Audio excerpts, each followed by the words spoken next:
வணக்கம், நான் உங்கள் PKK life designs with PKK. இன்று ஒரு அழகான செய்தியோடு உங்களை மீண்டும் சந்திப்பதில் மிக்க மகிழ்ச்சி. யாரும் பர்ஃபெக்ட் கிடையாது, எல்லாரும் மிஸ்டேக் பண்ணுறோம். ஒவ்வொருத்தரும் ஏதாவது ஒரு வகையில் ஒரு தப்பை பண்ணி தொலைச்சிருவோம் வச்சுக்கோங்க.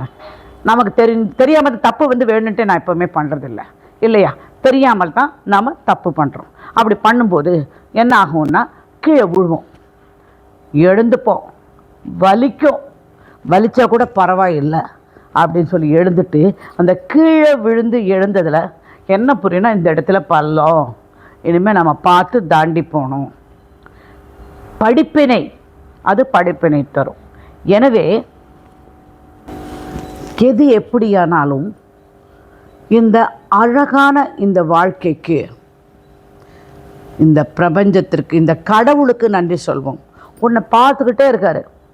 என் குழந்தை, நீ என்ன பண்ணுற? கீழே விழுந்தியா? தப்பு பண்ணியா? உப்பு தின்னா தண்ணி குடிக்கணும், தப்பு பண்ணால் தண்டனை அனுபவிக்கணும். அதுக்கான வழியை நீ புரிஞ்சுக்கிட்டியா? போ, ஒன்றும் கவலைப்படாது, போ, நடந்து கொண்டே இரு. வாழ்க்கை என்பது நிற்கவே நிற்காது. ஒரு வினாடி கூட நிற்காமல் வாழ்க்கை ஓடிக்கிட்டே இருக்கும்.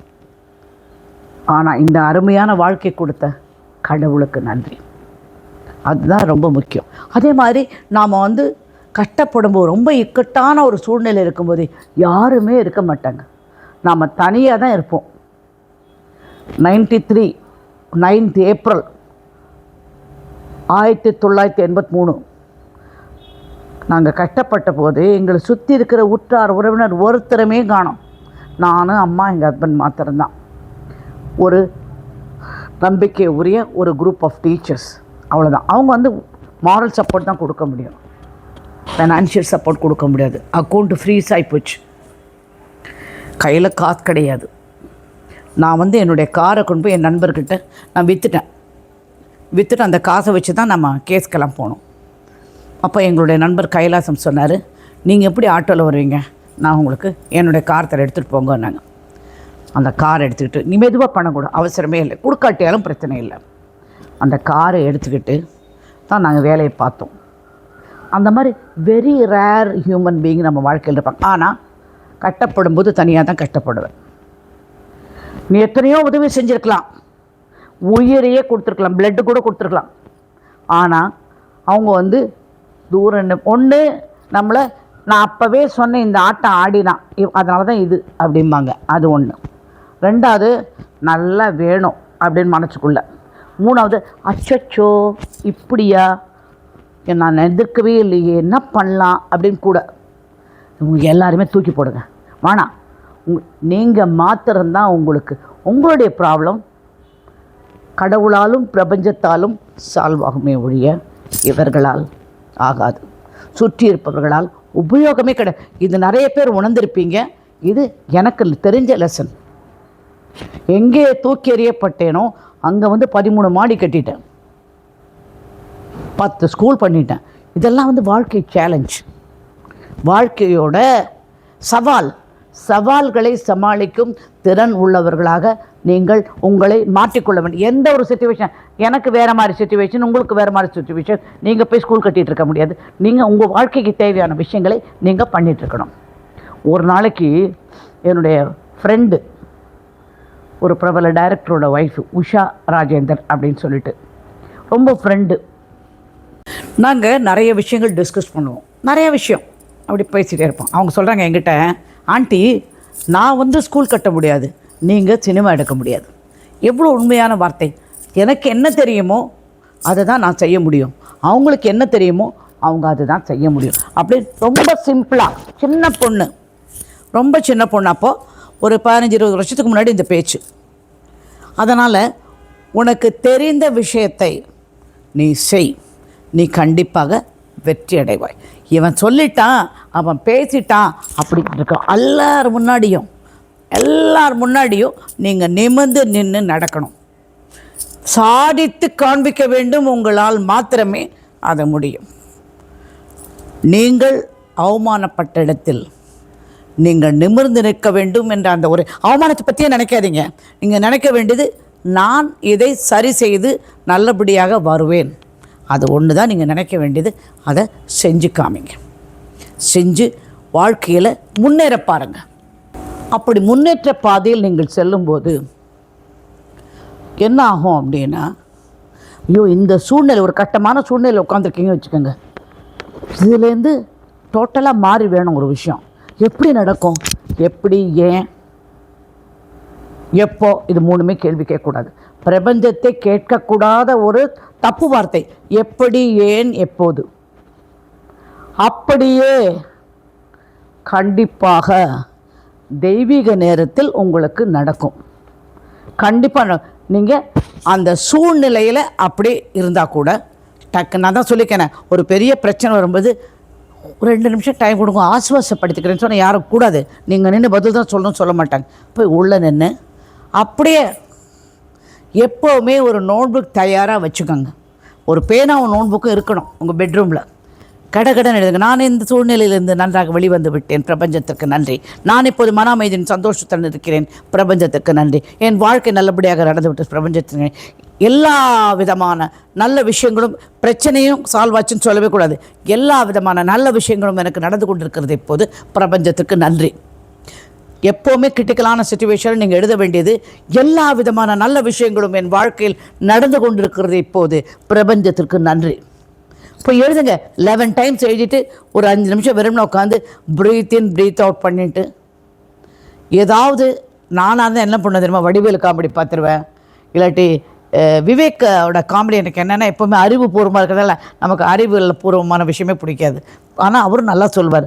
ஏதோ ஒரு காமெடியை பார்த்துருவேன். நான் பார்த்துட்டு அப்புறம் வந்து வெளியே வந்து சொல்லுங்கள் இப்போ அப்படின்னா, அதுக்கு ரிப்ளை, என்னுடைய ரிப்ளையே வேறு மாதிரி இருக்கும், உங்களுடைய ரிப்ளையும் அதுக்கு வேறு மாதிரி இருக்கும். புரிஞ்சுதா? அந்த மாதிரி அந்த இடத்தையும் சூழ்நிலையும் பிரச்சனையும் பார்த்து பயப்படாதீங்க. அது வந்து பர்மனெண்ட் கிடையாது. What you are staying now is not a permanent destination. உன்னுடைய இடம் வேறு இருக்கிறது, தள்ளி. இது அல்ல, இந்த சூழ்நிலை அல்ல, இந்த கஷ்டம் அல்ல உங்களுடைய destination. This is not permanent. இது வந்து நிச்சயமான ஒரு விஷயம் கிடையாது, இது மாறக்கூடியது. இதிலிருந்து நீ கண்டிப்பாக வெளியில் வருவேன். அந்த அசாத்தியம். This is not my permanent situation, my destination is different. இது என்னுடைய நிச்சயமான சூழ்நிலை கிடையாது, என்னுடைய இடம் வேறு இடத்தில் உயர்ந்திருக்கிறது. My destination is different. என்னுடைய இடம், எனக்கு தமிழில் அந்த ஃப்ளோ வர மாட்டேங்குது. ரொம்ப பியூட்டிஃபுல் வேர்ட்ஸ் இது. டென்சல் வாஷிங்டன் சொல்லியிருக்காரு 2-3 தரம், எப்போவுமே அது பார்த்துருக்கேன். அப்போ வந்து என்னுடைய இடம் வேறு இடத்துல, வெற்றியான, நல்ல சந்தோஷமான, மன அமைதியான இடம்தான் என்னுடையது. இப்போ இருக்கிறது நாட் மை பிளேஸ் அப்படின்னு நீங்கள் சிந்திக்க தொடங்க வேண்டும். நீங்கள் லைஃப் டிசைன்ஸ் வித் BKK அதில் இருக்கீங்க, அந்த சேனலில் இருக்கீங்க. முடிஞ்சால் சப்ஸ்கிரைப் பண்ணுங்கள், கண்டிப்பாக சப்ஸ்கிரைப் பண்ணுங்கள். முடிஞ்சால் ஷேர் பண்ணுங்கள், பிடிச்சா லைக் பண்ணுங்கள். என்னுடைய ஃபோன் நம்பர் 9444413717. மாலை 6 முதல் 8 மணி வரை நீங்கள் என்னிடம் பேசலாம். வாட்ஸ்அப் அனுப்பலாம், மெசேஜ் அனுப்பலாம். தயவுசெய்து வீடியோ, ஃபோட்டோ தயவுசெய்து அனுப்பாதீங்க. என் ஃபோனில் இடம் இல்லைங்க. எனக்கு வந்து ஃபோன் கிராஷ் ஆச்சுன்னா, முக்கியமான சில பேர்லாம் ரொம்ப கான்ஸ்டண்ட்டாக ட்ரபிள் இருக்கவங்க என்கிட்ட காண்டாக்டில் இருந்துகிட்டே இருப்பாங்க. அவங்களது இதெல்லாம் கூட கலைஞ்சு போயிடும். எனவே கண்டிப்பாக 6 முதல் 8 மணி வரைக்கும் தான் பேசணும். மாலை, காலையில் கிடையாது. 6 மணிக்கு 5:30 மணிக்கெலாம் எழுப்பி விட்டுடாதீங்க என்ன, ஓகேங்களா? நீங்கள் சண்டை போடும்போது, இந்த விஷயங்களை பண்ணும்போது பலவித விஷயங்கள், பாஸ்ட்டு, ஃப்யூச்சர், ப்ரெசண்ட் இருக்குது. பாஸ்ட்டு விட்டுடுங்க, ஃப்யூச்சரை நினைக்காதீங்க. இந்த ப்ரெசண்ட்டில் உங்கள் தேவை என்னவோ அதுதான் முதல் முக்கியமான பரிமாணம். 3 டைமென்ஷன்ஸ். அந்த 3 டைமென்ஷனில் இதுதான் ரொம்ப முக்கியமான. இந்த சூழ்நிலைக்கு என்ன பதில் அப்படின்னு சொல்லி நீங்கள் பாருங்கள். கடவுள் வந்து உங்களை பார்த்து ரொம்ப சந்தோஷப்படுவார். எதுக்குன்னா, நீங்கள் இன்னும் நம்பிக்கையாக இருக்கீங்க, இன்னும் உங்களுடைய ரிலிஜியன் சார்ந்த விஷயங்களை நோக்கி நாம் என்ன பண்ணுறோம், நாம் வந்து அப்படியே பார்த்துட்டே இருப்போம். எனக்கு ஏதாவது பதில் வருதா, எனக்கு ஏதாவது பதில் வருதா அப்படின்னு பார்த்துட்டே இருப்பீங்க. நானும் வந்து நான் இந்த மாதிரி தேடுற ஆள் தான். நான் வந்து உங்களை மாதிரி சாதாரண ஆள் தான். நான் என்ன பண்ணுவேன், திடீர்னு பார்க்கும்போது இதில் முக்கியமான விஷயம் உங்களுக்கு சொல்லணும் ரொம்ப ஆசைப்பட்டேன். நான் வெள்ளிக்கிழமை ஃபஸ்ட்டு ஆடி வெள்ளிக்கிழமை யாரும் வீட்டில் யாரும் நான் மாத்திரம்தான். நான் என்ன பண்ணேன்னா, ஆடி வெள்ளிக்கிழமை ஆச்சுன்னு சொல்லிவிட்டு எங்கள் வீட்டில் 3 கருமாரி அம்மன் இருக்குது. ஒன்று ஹாலில் வீட்டில் இருக்குது, இன்னொன்று கீழே இருக்குது, அப்புறம் கீழே என் பூஜை ரூமில் அம்மன் இருக்குது, அங்காள பரமேஸ்வரி. நான் என்ன பண்ணேன், கொஞ்சம் வெல்லம் போட்டு பால் கடலைப்பருப்பு பாசிப்பருப்பு போட்டு ஒரு பாயசம் ஸ்வீட் ஒன்று பண்ணி எல்லாருக்கும் விளக்கேற்றிட்டு இந்த பாயசம் கொண்டு போய் ஒவ்வொரு இடமா காமிச்சு கும்பிட்டுட்டு எல்லாம் முடித்து வீட்டுக்கு வந்தேன். வீட்டுக்குள்ளேயே தான், வீடு ரொம்ப பெருசாக அங்கங்கே சுற்றி எடுத்து முடிச்சுட்டு வந்துட்டேன். வந்த உடனே நான் வந்து இப்படி யூடியூப் பார்த்துட்ருக்கேன், ஏதாவது பார்த்துட்டே இருப்பேன் நான். அது பார்த்துருக்கும்போது டக்கு சமயபுரம் மாரியம்மன் ஒரு தரம் அப்படியே கும்பிட்டுட்டு ரொம்ப நன்றி அம்மான்னு சொல்லிட்டு விட்டுட்டேன். உனக்கு கடைசியெல்லாம் இல்லை நான் பார்த்துப்பேன், நான் கூடவே இருக்கேன், உனக்கு தெரியலையா அப்படின்னு ஒரு இது வசனம் வந்தது. அதுக்கு அடுத்தது என்னென்னா, இன்னொரு 2 minutes இன்னொரு சமயபுரம் மாரியம்மன். அந்த மாதிரி 7 சமயபுரம் மாரியம்மன் கண்டினியூஸாக வருது எனக்கு. 8வது காஞ்சி காமாட்சிக்கு நான் போனோம். எனக்கு போகிறதுக்கு டைமும் சந்தர்ப்பமும் கிடைக்க மாட்டேங்குது. அது அப்படி நான் சொல்லக்கூடாது, போயாகணும். அப்படி கண்டினியூஸாக வருது. கண்டினியூஸாக வந்து நான் ஒரு பெரிய ப்ராஜெக்ட் ஒன்று பண்ணிகிட்ருக்கேன். அதை பற்றி தான் யோசனை பண்ணி ப்ரே பண்ணிவிட்டு உட்காந்துருக்கேன், மேனிஃபெஸ்ட் பண்ணிவிட்டு உட்காந்துருக்கேன். திடீர்னு பார்த்தா ராத்திரி 11 மணிக்கு எனக்கு மெசேஜ் வருது, இட்ஸ் கன்ஃபார்ம்டு அப்படின்னு. அந்த அம்மா முன்னாடியே வந்து எனக்கு நல்லது, நீ நினைக்கிற மாதிரி எல்லா விஷயமும் மனப்படி எல்லாம் நடக்கும். இதுதான் சகுனம். அதுதான் நாம் எல்லாருமே செய்கிறோம் இல்லையா? நாம் வந்து தேடுவோம் நமக்கு என்ன வேணும் அப்படின்னு. அதனால் கடவுள் என்ன நினைக்கிறார், நீ என் குழந்தை, ஸ்கிரிப்சர்ஸை பார்த்துட்ருக்க, இன்னும் என்னது நல்லது நடக்கும் எனக்கு என்று நீ பார்த்துக்கிட்டு இருக்க. அந்த பார்த்துட்டு இருக்கிற அந்த விஷயம் இருக்கே, அதில் என்ன அப்படின்னா, நீ என் மேல் மிக நம்பிக்கை வைத்திருக்கிறாய். உன் நம்பிக்கை வீண் போகவில்லை, நீ நினைப்பது நடந்துவிடும் அப்படின்னு. நான் உன்னை பற்றி, கடவுளுக்கு நம்மளை பற்றி ரொம்ப பெருமை. என் குழந்தை நல்லது செய்யுது, 4 பேருக்கு சாப்பாடு போடுது, எல்லாரையும் கவனிக்குது, உண்மையாக நடந்துக்குது, கடுமையாக உழைக்கிறதுனா அவரை விட யாருமே உங்களை பார்த்து சந்தோஷப்படுறதுக்கு ஆள் கிடையாது. அப்புறம் நீ நம்பிக்கையோடு போராடி கொண்டிருக்கிறாய். இது நடக்காது அப்படின்ற விஷயமே கிடையாது, ஓகேங்களா? நம்பிக்கையோடு போராடி கொண்டிருக்கிறாய், அதுவும் கடவுளுக்கு மிக உகந்த செயலாகும். எனவே ஒவ்வொரு காரியங்கள் செய்யும் போதும் நீங்கள் நினச்சது இது வெற்றி, வேறு எதுவுமே நினைக்காதீங்க, இது கண்டிப்பாக எனக்கு வெற்றியை தரும்.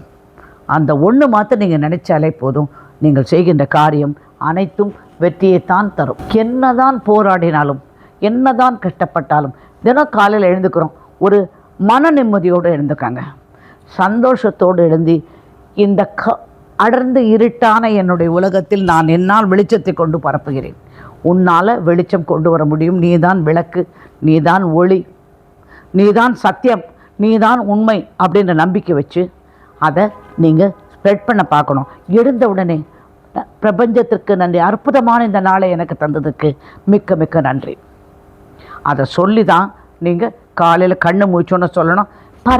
பரன்னு ஓடாதீங்க, அப்படியே ஒரு 2 minutes உங்களுக்கு கொடுங்க, பெட்டில் அப்படியே என்ஜாய் பண்ணுங்கள். அந்த போஸ், படுக்கிறது, அந்த படுக்கை, அந்த தலகாணி, அந்த விட்டத்தில் சுற்றுகின்ற ஃபேன், அழகான படுக்கை, எதுவாக இருந்தாலும் அதை நீங்கள் என்ஜாய் பண்ண கற்றுக்கங்க. புரிஞ்சுதா? என்ஜாய் பண்ண கற்றுட்டாதான் உங்களால் முடியும். நீங்கள் நினைத்ததை விட அதிக பலம் கொண்டவர்கள், உங்களுக்கு தெரிந்ததை விட அதி புத்திசாலி, நீங்கள் மற்றவர்கள் சொல்வதை காட்டிலும் மிக நல்லவர். இந்த 3 காலத்தை போதுமே நீங்கள் ரொம்ப ஸ்ட்ராங்கு, புத்திசாலி, மிக நல்லவர்கள். கடவுளின் படைப்பில் அனைவரும் நல்லவர் தான். சூழ்நிலை பிறக்கும் போதே இவன் கெட்டவன் சாமி வந்து நமக்கு உலகத்தில் அனுப்புறதில்லை, நாம் நல்லா தான் வந்துடுறோம். நம்ம இருக்கிற வீடு, நம்ம சுற்றி இருக்கிறவங்க, ஒரு பரம்பரை பிக் பாக்கெட்டில் வீட்டில் பிறந்தா நீ பிக் பாக்கெட் ஆகிடுவேன். அந்த அவங்க பேசுகிறது விஷயம், இந்த கட் பண்ண அதை கொண்டு, அது ஒரு நல்ல ஒரு படிப்பாளி வீட்டில் பிறந்த படிப்பு. அந்த மாதிரி நீங்கள் இருக்கிற சூழ்நிலை பொறுத்து, உங்களை சுற்றி இருக்கும் விஷயங்களை பொறுத்து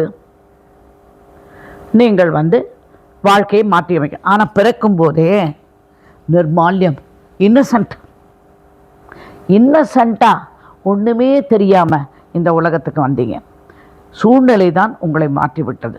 என்னை கேட்க போனால் சூழ்நிலைன்றது வீடு, பள்ளிக்கூடம், உங்களை சுற்றி இருப்பவர்கள், உங்கள் நண்பர்கள், உங்கள் உறவினர்கள் எல்லாம் சேர்ந்து தான். எனக்கு சம் பீப்புள் ஹவ் சீன் அழுக்கு தப்புன்னு தெரியறதில்ல.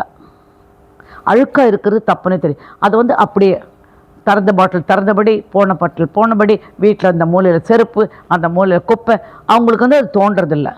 ஏன் தெரியாது. அந்த மாதிரி தான் அவங்க வாழ்ந்து வளர்ந்தது. என்னைக்கு சுத்தம் நீ நினைக்கிறியோ, என்னைக்கு எது சுத்தம் நீ மனசால் உணர்றியோ, அன்றைக்கி உன் வீட்டில் லட்சுமி ஓடி வந்துடும். சுத்தம் இல்லாத வீட்டில் லட்சுமி வரவே வராது. சரி, இந்த அம்மா எல்லாத்தையும் சொல்லலாம். பிரபஞ்சத்தை பற்றி ஒன்று, நீங்கள் சுத்தமாக இருந்தால் தான் பிரபஞ்சத்துக்கும் பிடிக்கும். ஏன்னா சுத்தமான விஷயங்கள் எடுக்கிறதுனா சுத்தமான நல்ல விஷயங்கள் நடக்கும், சுத்தமான எண்ணங்கள் தோன்றும், சுத்தமான விஷயங்கள் நடக்கும், சுத்தமான மனிதர்கள் வீட்டுக்குள் வருவார்கள். அப்போ என்னாகும், நம்முள்ள இருக்கிற பிரபஞ்சத்துக்கு அதுவும் ஆவலாக, நீ அழுக்கா இருந்ததுன்னா அதுவும் அழுக்கா இருக்கும். உன்னுடைய பிரதிபலிப்பு தான் பிரபஞ்சம். அதை மாத்திர புரிஞ்சுக்கும். நீ நல்லவனாக இருந்தால் அது நல்லவனாக இருக்கும், நீ கெட்டவனாக இருந்தால் அது கெட்டவனாக இருக்கும். உன் தீய எண்ணம் இருந்தால் அதுக்கு தீய எண்ணம் வரும், உன் நல்ல எண்ணம் இருந்தால் அது நல்ல எண்ணம் வரும். அதுதான் பிரபஞ்சம். A reflection of you. உன்னுடைய முகம் பார்க்கும் கண்ணாடி தான், கண்ணாடியில் நீ பார்க்கும் முகம்தான் பிரபஞ்சம். அந்த பிரபஞ்சத்துக்கிட்ட நீங்கள் அதீத நம்பிக்கையோடு சென்று காரியங்கள் நிறைவேற்றி கொள்ள வேண்டும். என்னுடன் இதை சொல்லுங்கள்.